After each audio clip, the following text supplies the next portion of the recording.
இன்று பேரறிஞர் அண்ணா அவர்களுடைய நினைவு நாள். முதலாக ஐயா பெரியார் அவர்களை எதிர்த்து தனியாக ஒரு அரசியல் இயக்கம் கண்டவர் பேரறிஞர் அண்ணா. கடவுள் இல்லை என்ற கருத்தை கைவிட்டு ஒன்றே குலம் ஒருவனே தேவன் என்ற முழக்கத்தை முன்வைத்தவர்.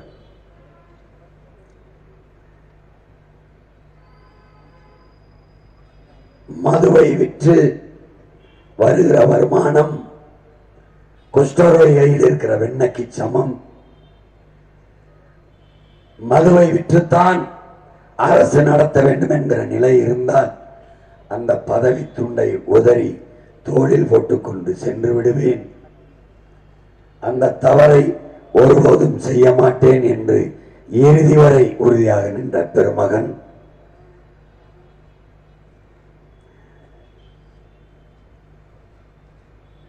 பெரியார்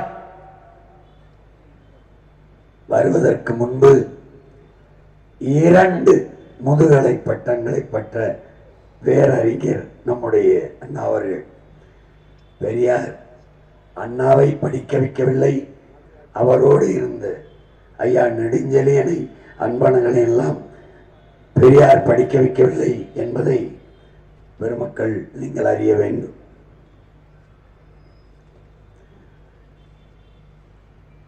தங்கத்தை யாராவது தவிட்டிற்கு விற்பார்களா என்று அன்றைக்கு அவர் தேர்தலிலே போட்டி போடுகிற போது காங்கிரஸ் கட்சிக்காரர்கள் வாக்குக்கு 2 ரூபாய் கொடுக்கிற முறை.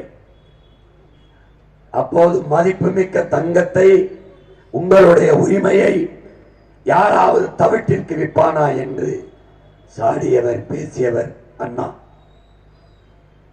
இன்று அவருடைய பெயரை சொல்லி கட்சி நடத்துகிறவர்கள் தான் நம்முடைய தங்கத்தை தவிட்டிற்கு வாங்கி கொண்டிருக்கிறார்கள்.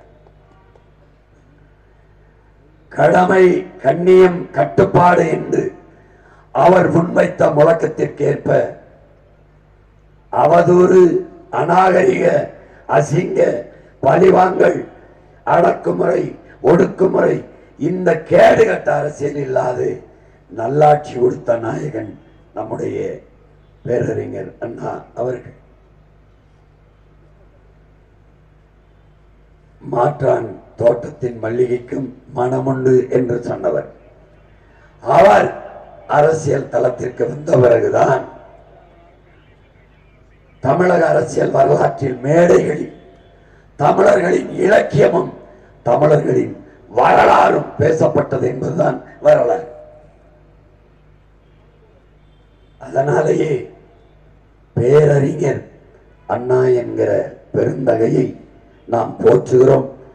அவருக்கு நம்முடைய புகழ் வணக்கத்தை செலுத்துகிறோம். செய்திகளை உடனுக்குடன் தெரிந்து கொள்ள உடனே சப்ஸ்கிரைப் பண்ணுங்க.